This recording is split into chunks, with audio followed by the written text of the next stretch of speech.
सबसे पहले शुरुआत करते हैं इज़राइल की जाहरियत से, जो कि इस वक्त भी जारी और सारी है फ़लस्तीन में और निहत्ते ख़वातीन और बच्चों के लिए मुश्किलात में इजाफ़ा कर रही है। अब तक की ताज़ा तरीन इतलात के मुताबिक 2200 से तजावुज़ कर गई हैं फ़लस्तीन की शहादतें, और इस वक्त भी ट्रूस का या बमबारी रोकने का कोई ऐसा पैगाम या कोई ऐसी स्टेटमेंट नहीं आई है। इनफैक्ट इसराइल ने इस बात की तरदीद की है कि किसी भी किस्म का ट्रूस नहीं हुआ है जिसके थ्रू इमदादी जो चीज़ें हैं वो फ़लस्तीनियों तक पहुंच पाएँ। उन्होंने कहा कि ये जो हमारा ये जो कॉन्फ्लिक्ट है वो इसी तरह जारी है, बमबारी भी इसी तरह हो रही है। कहा यह जा रहा था कि जो ज़मीनी हमला करने का इज़राइल इरादा रखता है उसको तेज़ बारिश और सैलाबी सूरत हाल ने रोक दिया है, लेकिन ये एक वक्ती रिलीफ साबित हो रहा है। इस वक्त पूरी दुनिया की जो अक़वाम हैं वो कोशिशें कर रही हैं कि किसी तरह सीज़ फायर हो पाए और गज़ा की पट्टी में जो इस वक्त बर्बरियत जारी है वो रोकी जा सके। सबसे पहले आपको इसी हवाले से रिपोर्ट दिखाते हैं जो असल, जैसे कहा जाता है ना, किसी भी कॉन्फ्लिक्ट, किसी भी जंग के जो सबसे बड़ा खमियाजा और तकलीफ़ भुगतते हैं वो वहाँ के बच्चे और ख़वातीन होते हैं। यही सूरत हाल इस वक्त गज़ा में जारी है, फ़लस्तीन में जारी है, लेकिन ये निहत्ती फ़लस्तीनी अवाम भी अपने मौक़िफ़ पर डटी हुई है। बड़ी तकलीफ़देह चीज़ें सामने आ रही हैं। वहाँ के जिन जर्नलिस्ट और जिस ज़मीनी अमले को अगर आप फॉलो करते हो, वहाँ के मुख्तलिफ़ पैरामेडिक्स हैं जिनकी एक हैसियत सोशल मीडिया पे है और वो वक्तन फ़वक्तन चीज़ों पे अपडेट कर रहे हैं। ग़िज़ाई किल्लत के बारे में आपको बता रहे हैं, पानी की कमी के हवाले से बता रहे हैं। इस वक्त आपको मुख्तलिफ़ नेबरहुड्स में जाना पड़ रहा है अगर आपको सिर्फ रोटी और पानी दरकार है। ये वो मुश्किलात हैं जो उनके सामने है। और सबसे बढ़कर ये कि लोग अपनी वसीयतें लिख रहे हैं। लोग फ़लस्तीन के बारे में लिख कर ऑनलाइन इसलिए डाल रहे हैं क्योंकि उनको ये उम्मीद नहीं है कि इस जाहरियत, इस बर्बरियत को वो सह पाएंगे। ये एक कोई आम तनाज़ा नहीं है, ये फ़लस्तीनी अवाम की नस्ल कुशी है। मैंने आपको कल भी बताया था कि इस वक्त गज़ा के मुताबिक, फ़लस्तीन के मुताबिक उनकी सिविल रजिस्ट्री से 47 ख़ानदान हैं जो सफ़ाए हस्ती से मिट चुके हैं। ऑल टुगेदर 500 ऐसे लोग जिनका ताल्लुक़ ख़ास लिनियत से था, फ़लस्तीनी वो थे, अब उनका कोई जानशीन इस दुनिया में बाकी नहीं बचा है। तो ये नस्ल कुशी की कोशिश है और उसको इसी तरह देखना चाहिए इस तनाज़े को। सबसे पहले इसके हवाले से आपको एक रिपोर्ट दिखाते, फिर हमारे साथ मौजूद होंगे जनाब नादर अलतुर्क जो कि डेप्यूटी हेड ऑफ मिशन है embassy of Palestine to Pakistan. उनसे गुफ्तगू करेंगे और जानेंगे कि इस वक्त ज़मीनी हक़ाइक़ क्या हैं। It is a quarter of a nuclear bomb, the kind of impact Palestine is currently undergoing, and just as the report has detailed, there are over 33 personnel of the UN that has also been killed in these latest attacks. We have with us Mr. Nader Alturk, who's the Deputy Head of Mission, Embassy of Palestine to Pakistan. Good morning to you. It's heart-wrenching to see the kind of updates and the visuals coming in from Palestine. Mr. Nader, can you update us about any aid that has reached the people of Palestine? The world is preparing for it. The world is working toward it. In fact, Pakistan has also, announced of aid to be sent to Palestine. Is there a way that this aid can be reached? Good morning, Sidra. Good morning, brother and sister Pakistani people. What is happening actually, first of all, thanks a lot for giving me the opportunity to speak to my brothers and sister Pakistani people through your honorable channel. What happened in Gaza, actually it is collective punishment, crimes against humanity, war crimes, genocide. You are asking about humanitarian supply, if it is reached to Gaza or not. Actually, the Israelis since 10 days not allowed anything to come to Gaza. There is no electricity, no water, no food, no medical supply, no gas, nothing at all reached to Gaza. Only Israelis' bombs came to kill civilians, children, women. That is what is happening in Gaza.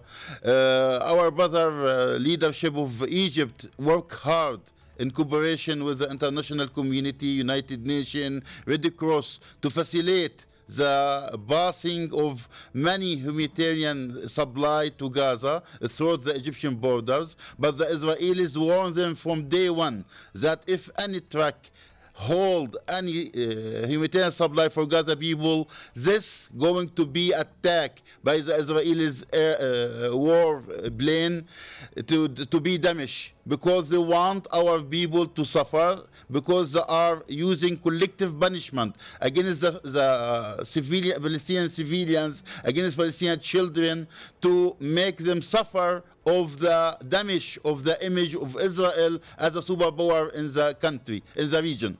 So this is what is the reaction of the Israelis. This is very criminal reaction. It is indeed very tragic, Mr. Nader, and the world watches as this is a war crime. This is an absolute in conflict with the humanitarian values and the basic human rights of people. Israel seems to have suspended everything and the world watches. You know, but as you said, this is a collective punishment for the attack that was orchestrated by Hamas. There is selective news coming in international media that such attacks continue. There is guerrilla fighting happening, and Hamas continues to attack Israel. Can you update us about that? Is that really happening in Palestine, in Gaza? Palestinian fighters still try to defend themselves, defend Palestinian people in Gaza against the criminal action by the Israelis. Our leadership, Palestinian leadership with the President Mahmoud Abbas, do their best by diplomacy, by political relations, to defend our people, getting protection for the civilians which are under attack by the most modern American weapons used by the Israelis against our people. We are facing the silence of the governments and emotional and reaction from the people and nation around the world. On the other hand, their governments are silent, keep quiet of the crime against humanity which used against our people by the Israelis. The question for this government, if this actions taken by Russians against Ukrainian, you're going to have the same silence? You're going to keep silence? We are looking for action on the ground to end this madness of the Israelis madness against our people. We ask for protect the Palestinians, that you are trying to protect the Ukrainian. Right. Ukrainians are a human being, Palestinians are a human being. Why you are using double standard when you are dealing with international cases? All the humans are equal. Human rights principles are created for everyone, not only for Israelis, not only for Ukrainian, not only for German, not only for American. This is for all the human beings. All of us are sons and daughters of Adam and Eve. If you are ignoring that, you are ignoring that you are humans. This is the message what you need to understand it. The reaction of that need to be end the double standard, and the apartheid system in Israel, and the occupation, and the suffering of civilian people, and the Nazi attack by the Israelis against the Palestinian people, giving hope for peace for the young generation by create and establishing independent Palestinian state, can live in peace and security to be one active partner in the international community. This is what you are requesting, and this is our rights. If you are refusing the rights of the humans. You are supporting the occupation. Absolutely. You are supporting the apartheid. Please end this madness. Nader, in solidarity with the people of Palestine, the children, the women, the elderly, and the people who are innocent, who are actually, paying the price for a few handful, the world is also reacting. We can see the protests happening from Seoul to Karachi. Hundreds of people have taken to the streets. On Sunday, we saw hundreds of people in London come out, in Australia come out, and we've seen them take the streets of America. Even the Jewish community has come out to support the innocent children and the innocent people of Palestine. We will continue talking about it, and we'll see if the states of the world can actually push Israel towards a ceasefire. And if it hasn't happened, what has been the reason behind it? Now we are also joined in the conversation by Ambassador Jameel Ahmed. Thank you so much, Jameel sir, for being here with us. And of course, we're in conversation with Mr. Nader Alturk, who's the Deputy Head of Mission, the Embassy of Palestine to Pakistan. Ambassador Jameel, what is causing the kind of war crime in a day and age like this, and the world is silent and just watching it? We've seen the conflict in Ukraine, the way the world rallied around it. We see that to be missing for the children and the women of Palestine. When do you expect a ceasefire to happen? President Biden is coming to Israel tomorrow to show his solidarity with Israel. And Blinken has already done his shuttle diplomacy of visiting 3-4 countries. It has not yielded any result. My understanding and my analysis about the whole thing is that United States and the other countries, they are buying the time during which Israel is expecting to neutralize Hamas. And in the process, we have lost more than 3,000 Palestinians, innocent Palestinians.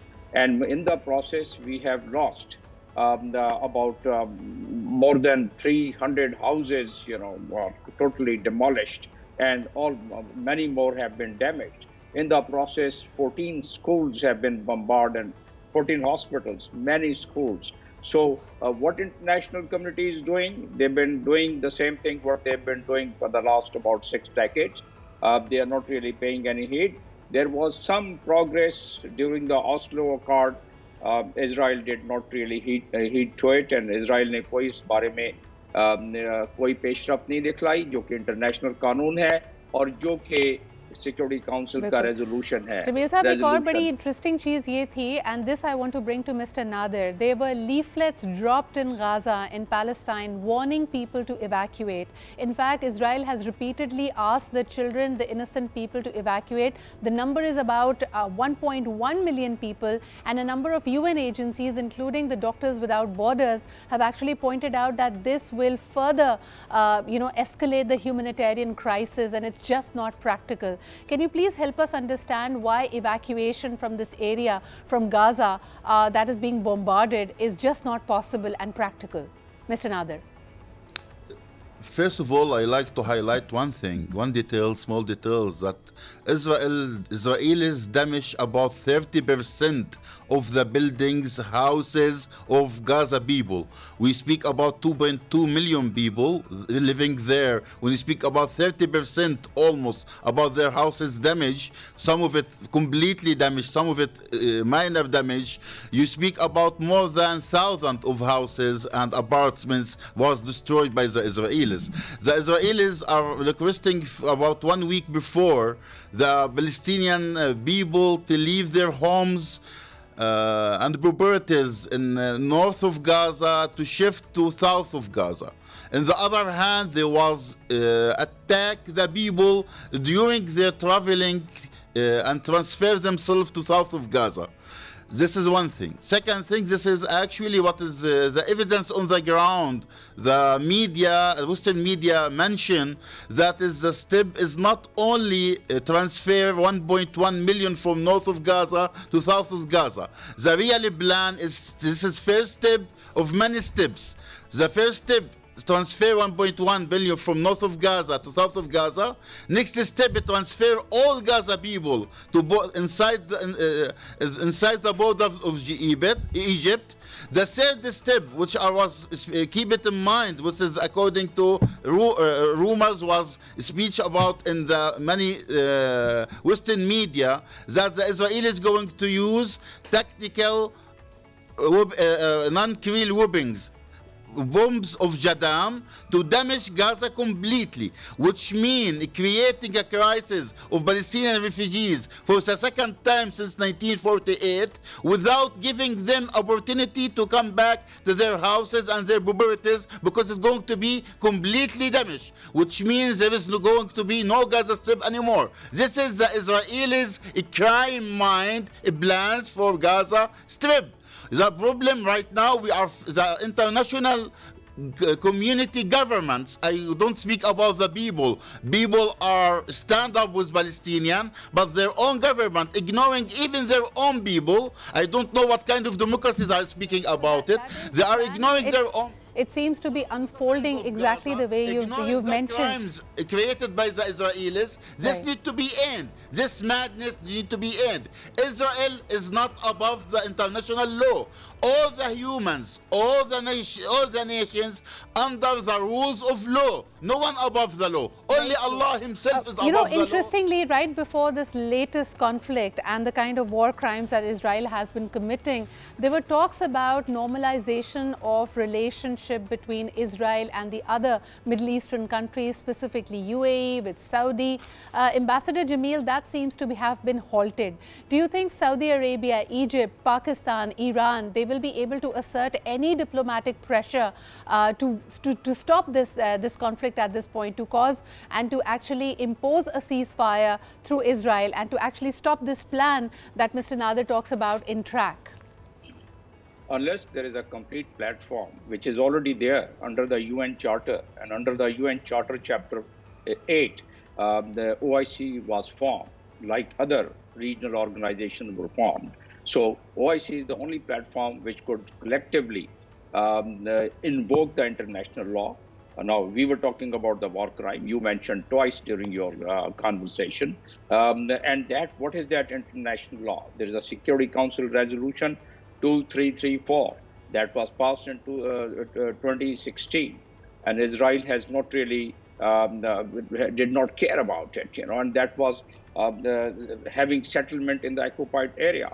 Instead, what they did in 2017, they shifted their the capital from Jerusalem to Tel Aviv to Jerusalem, and also along with some more countries they shifted it. That was against the violation of international law, and this violation attracts war crime, and that war crime, Article 20 of the war crime and Article 8 of the war crime, they are attracted, but who bothers about some of the war crimes are even more blatant. I mean, attacking the hospitals. There's enough news about. Your second part of the question about Pakistan, Iran, and other countries who are making efforts, they just have to call the conference, not the foreign ministers conference, which is happening tomorrow.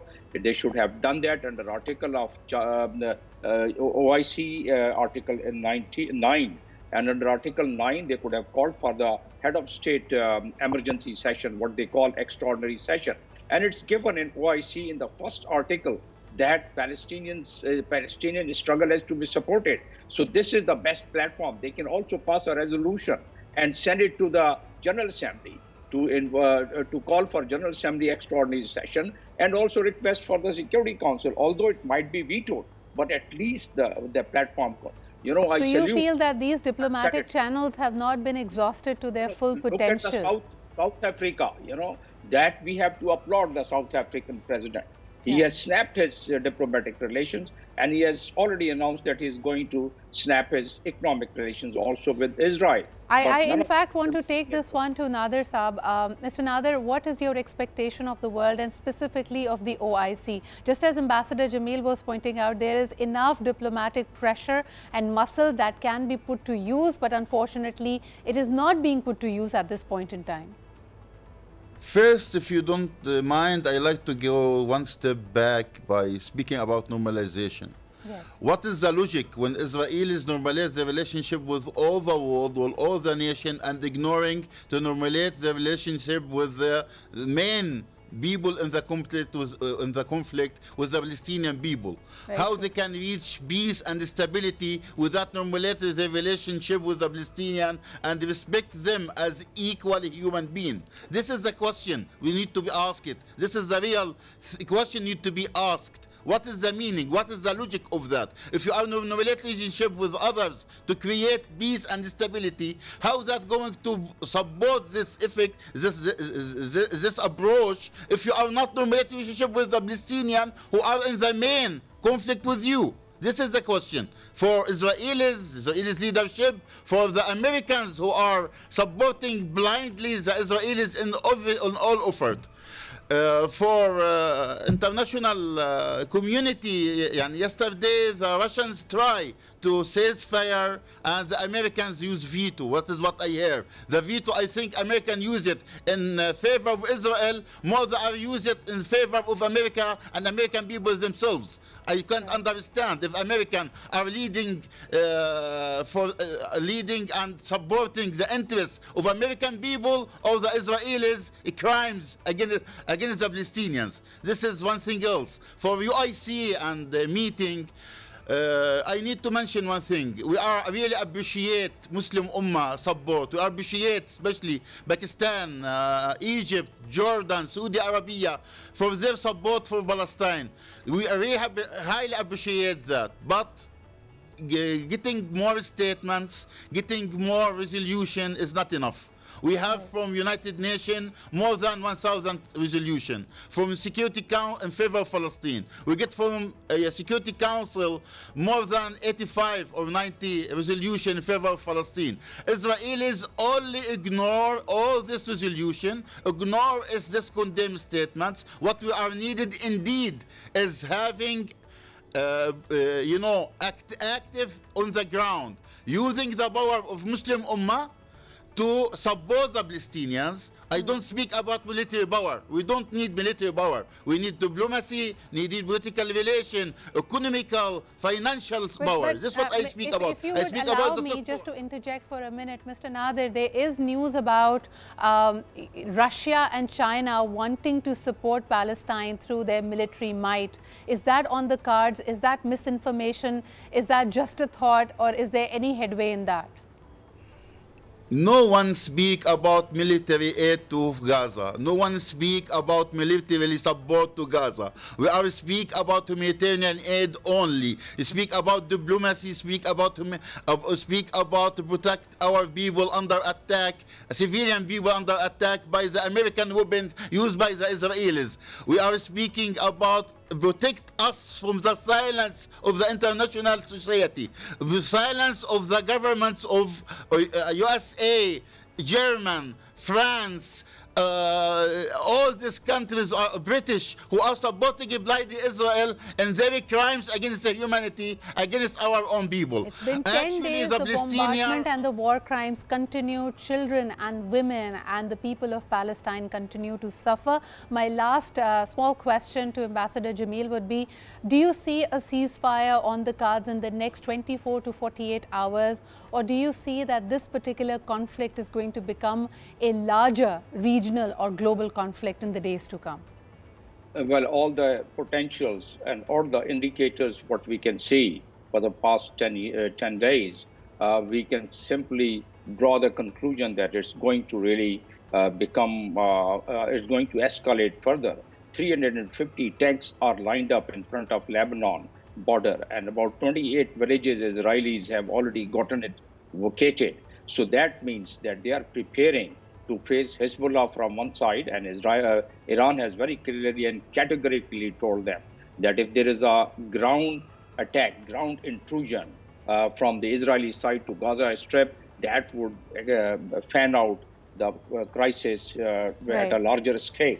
So from that standpoint, it appears that there's hardly any ceasefire. You feel that it will continue escalating, and thank you so much for so comprehensively explaining the ground reality. Mr. Nader, my last question would be, why is the Palestinian plight, whenever we speak about the problems and the challenges and the atrocities against the Palestinian people, equated to being anti-Semitic? I mean, that's what we see in the international media. Every time you try to bring up the issue of Palestine, it's branded to be anti-Jewish, it's branded to be anti-Semitic. What's your take on that?